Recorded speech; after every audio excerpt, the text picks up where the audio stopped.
Assalamualaikum warahmatullahi wabarakatuh. Salam sejahtera Ananda, salam Viva Historia. Ya Anandaku sekalian, bertemu lagi dengan Ibu Siti King Harta Lestari dalam mata pelajaran Sejarah IPS atau Sejarah Peminatan kelas 10. Ya, Ananda selamat karena Ananda telah menyelesaikan kewajibannya di semester 1 dan selamat juga Ananda telah memasuki semester 2. Hari ini, di video kali ini Ibu akan memberikan materi mengenai perkembangan manusia purba part 1 karena nanti akan terdiri dari beberapa bagian dan bagian ini adalah bagian yang pertama. Materi ini merupakan materi pertama dalam semester 2 di kelas 10 Sejarah Peminatan. Adapun kompetensi dasar yang akan kita capai untuk mempelajari materi ini adalah KD 3.5 dalam pengetahuan dan KD 4.5 dalam keterampilan. Untuk KD pengetahuan, Ananda diharapkan nantinya bisa menganalisis manusia purba dunia dalam aspek fisik maupun non-fisiknya. Sedangkan dalam keterampilan, nantinya Ananda bisa diharapkan menyajikan hasil telaah manusia purba dunia dalam aspek fisik dan non-fisik melalui bentuk lisan, tulisan, ataupun media lainnya. Ya, langsung saja kita ke materi. Anandaku sekalian, ketika kalian mendengarkan suatu kata manusia purba, apa sih yang ada di benak kalian? Apakah berkaitan dengan teori evolusi? Apakah berkaitan dengan primata? Ataukah berkaitan kebudayaan, teknologi, ataupun evolusi biologis dari manusia purba itu sendiri? Oke, untuk menjawab itu semua, di video kali ini Ibu akan menjelaskan satu persatu. Yang pertama, manusia, kebudayaan, dan teknologi. Perlu Anda ketahui, yang namanya manusia itu tidak terlepas dari adanya sebuah kebudayaan. Karena apa? Karena manusia itu menciptakan kebudayaan itu sendiri. Otak manusia yang selalu berkembang nantinya akan menyebabkan atau menimbulkan pola-pola kehidupan yang nantinya menjadi sebuah kebudayaan.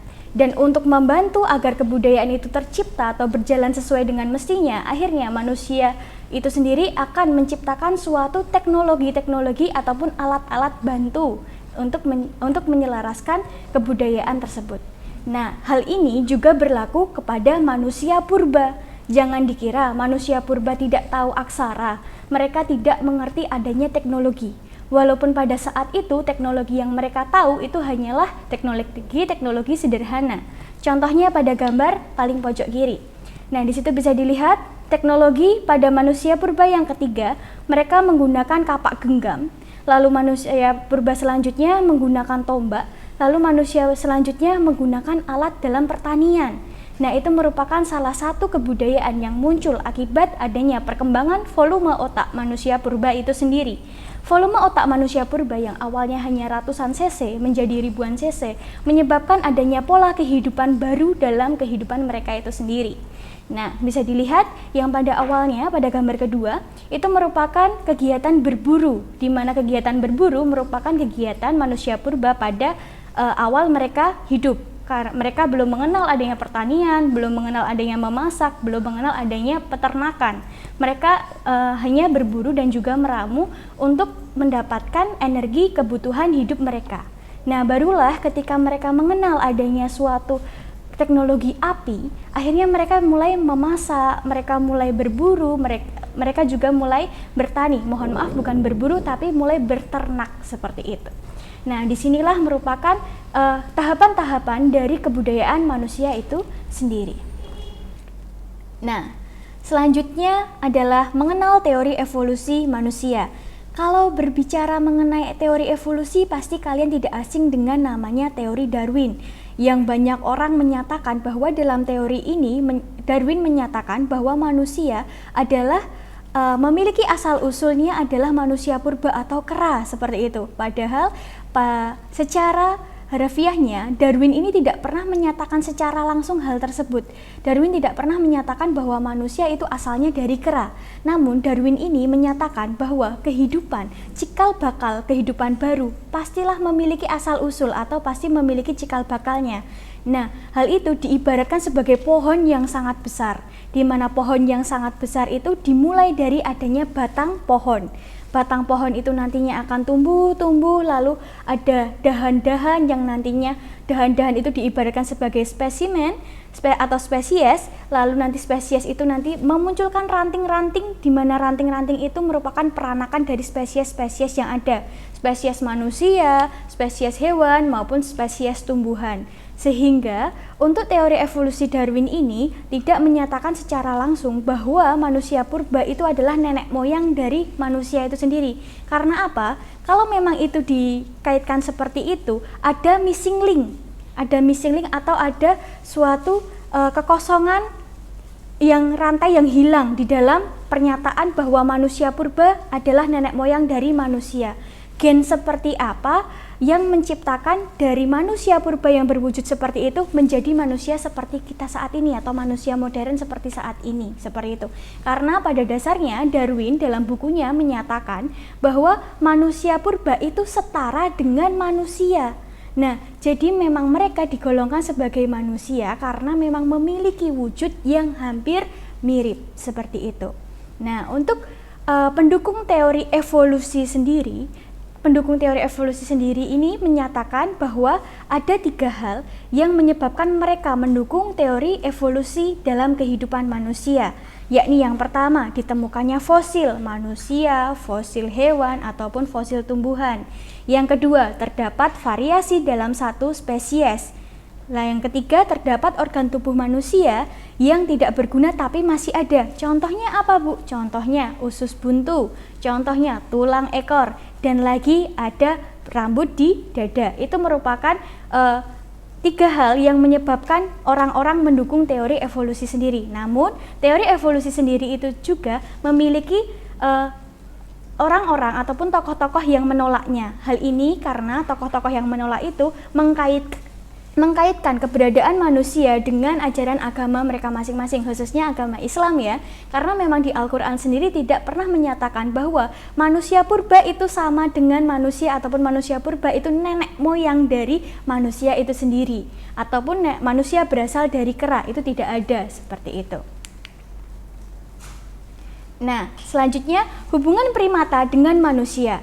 Walaupun manusia bukanlah berasal dari kera, tapi perlu ada kaitannya. Di sini memang ada kaitannya ya, dan Ananda perlu ketahui bersama bahwa memang kenapa kok ada orang-orang yang menyebutkan bahwa manusia itu nenek moyangnya atau berasal dari kera, karena kera itu termasuk golongan primata. Nah, menurut para ahli biologi menyatakan bahwa manusia termasuk ordo primata, di mana ordo primata sendiri itu memiliki 2 subsuku. Subsuku yang pertama adalah Prosimia dan subsuku yang kedua adalah Anthropoidea atau Simiformes. Prosimia merupakan primata paling primitif yang berada di Afrika, Madagaskar, Asia Timur, dan Asia Selatan. Contohnya ada lemur, losir, dan juga tarsier. Sedangkan Anthropoidea atau Simiformes itu merupakan suatu primata yang memiliki ukuran tubuh hampir mirip dengan manusia itu sendiri. Jenis-jenisnya ada Ceboidea, ada Corcopithecodea, dan Hominoidea. Nah, Hominoidea ini di dalamnya ada 3 subsuku lagi. Ada Pongidae, ada Hominidae, dan juga ada Hylobatidae, seperti itu. Nah, Hominidae ini merupakan manusia. Jadi, manusia merupakan subsuku dari ordo primata, seperti itu. Nah, evolusi biologis manusia purba. 4 juta tahun yang lalu muncul Hominidae. Hominidae masih ingat ya, manusia pertama yang dikenal dengan nama Australopithecus. Fisiknya mirip manusia modern saat ini. Tingkat IQ-nya adalah 75 sampai 85. Tingkat IQ ini mirip atau setara dengan simpanse dan juga gorila. Lalu lanjut pada tahun 1924, Profesor Raymond Gard dari Johannesburg, Afrika Selatan meneliti lebih lanjut mengenai Australopithecus. Dan nanti akhirnya beliau menemukan Australopithecus africanus atau kera Afrika. yang nantinya memunculkan adanya penemuan-penemuan baru, penemuan-penemuan lanjutan yang diantaranya adalah Australopithecus robustus di Afrika Selatan, Australopithecus boissei di Tanzania, dan Australopithecus afarensis di Ethiopia. Nah, sedangkan 2 juta tahun yang lalu terdapat perubahan Australopithecus yang berjalan tegak. Hal ini menunjukkan adanya spesies Homo, ya, manusia Homo, ya.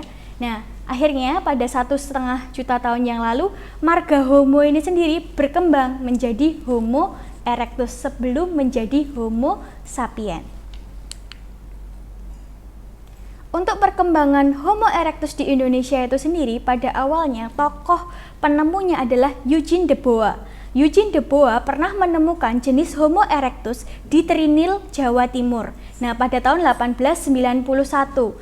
Nah, di Trinil ini apabila Ananda datang ke sana, pasti Ananda bisa ketahui bahwa Homo erectus dan fosil-fosil lainnya itu ditemukan tuh di pinggir sungai itu, Bengawan Solo, seperti itu. Di sana sudah dibangun sebuah museum kecil.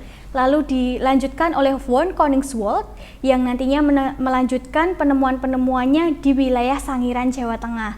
Namun untuk di Sangiran, Jawa Tengah ini lebih ditemukan fosil-fosil tumbuhan dan juga hewan lainnya. Oke. Untuk perkembangan Homo erectus di luar Indonesia, yang pertama dilakukan oleh Davidson Black pada tahun 1884 sampai 1934. Beliau merupakan ahli anatomi dari Kanada yang pernah mengajar di Union Medical College, Beijing, dan pernah menemukan Homo erectus di Bukit Tulang Naga atau Cho Kau Tin pada tahun 1920 sampai 1930-an. Nah, penemuan tersebut berupa fosil gigi, potongan geraham, serta tengkorak Hominidae. Hominidae tadi manusia, ya. Penemuan tersebut dinamai Sinanthropus pekinensis atau manusia Peking. Nah, penemuan fosil sejenis terus berkembang. Wah, ternyata ditemukan banyak sekali fosil-fosil sejenis dengan manusia Peking ini. Nah, sampai akhirnya ditemukan juga di Danau Turkana dan lembah Olduvai di Afrika Timur, Terniving di Afrika Utara, Petralona di Yunani, dan Versterzolos di Hungaria, dan Mauer di Jerman. Akhirnya, pada sekitar 300.000 sampai 200.000 tahun yang lalu, hidup Hominidae yang disebut Homo sapiens. Fosilnya banyak ditemukan di Casablanca, Maroko, Perancis, Jerman, Inggris, dan Ethiopia. Nah, di sini barulah diketahui bahwa Homo erectus berkembang hidupnya atau berkembang fisiknya menjadi Homo sapiens. Oke, berkaitan dengan Homo sapiens, di sini ada Homo nederlandsis, Homo soloensis, dan juga Cro-Magnon. Nah, untuk Homo nederlandsis ini merupakan spesies Homo sapiens yang tertua di Eropa. Nah, bisa dilihat ya gambarnya cukup tampan untuk jenis manusia purba ini. Nah, Homo nederlandsis ini diperkirakan hidup antara 10.000 tahun sampai 35.000 tahun yang lalu. Rata-rata kapasitas otaknya adalah 1.350 cm persegi. Lalu untuk Homo soloensis ini merupakan jenis Homo sapiens yang dikelompokkan manusia